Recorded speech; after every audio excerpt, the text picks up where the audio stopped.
Naval science and technological laboratory NSTL. So ఇక్కడ విశాఖపట్నంలో ఉంది కాబట్టి ఇది ఇంకా very very very very very important.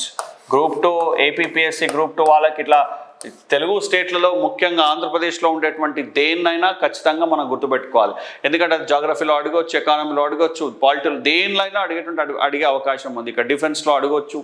So naval science and technology laboratory NSTL Visakhapatnam underwater mines మీద research చేస్తుంది.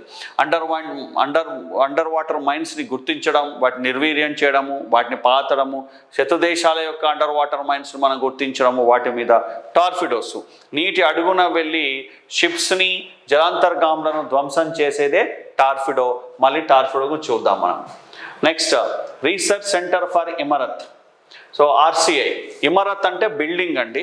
ఆ బిల్డింగ్ అట్లా పెట్టారు, ఆ పేరు పెట్టారు అంటే ఒక బిల్డింగ్ అది. రీసెర్చ్ సెంటర్ ఫర్ ఇమరత్ అన్నాం. Research centre Imarat Hyderabad.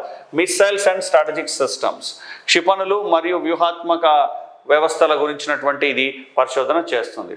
Next ఇది కూడా ఇంపార్టెంటే, చాలాసార్లు ఒక 20-30 సార్లు రకరకాలైనటువంటి ఎగ్జామ్లో వచ్చింది. Integrated test range Odisha Chandipur Balasore district. ఇక్కడ నుంచి మిస్సైల్స్ని క్షిపణులను పరీక్ష చేస్తారు, టెస్ట్ చేస్తారండి.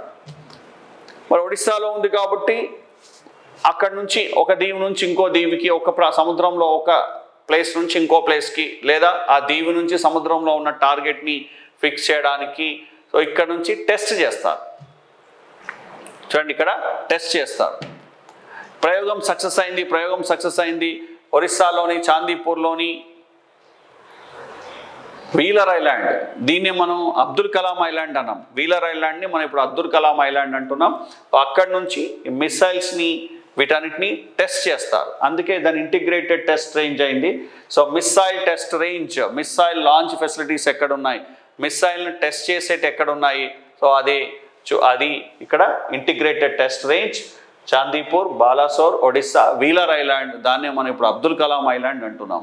సో ఇది చాలా చాలా చాలా ఇంపార్టెంట్. చాలా వాటిలో ఈ ప్రశ్న రావడం జరిగింది. డిఫెన్స్ టెక్నాలజీలో ఫస్ట్ ప్రిఫరెన్స్ దేనికైనా ఇవ్వాలి అంటే దీనికే ఇవ్వాలండి, ఇంటిగ్రేటెడ్ టెస్ట్ రేంజ్కి ఇవ్వాలి.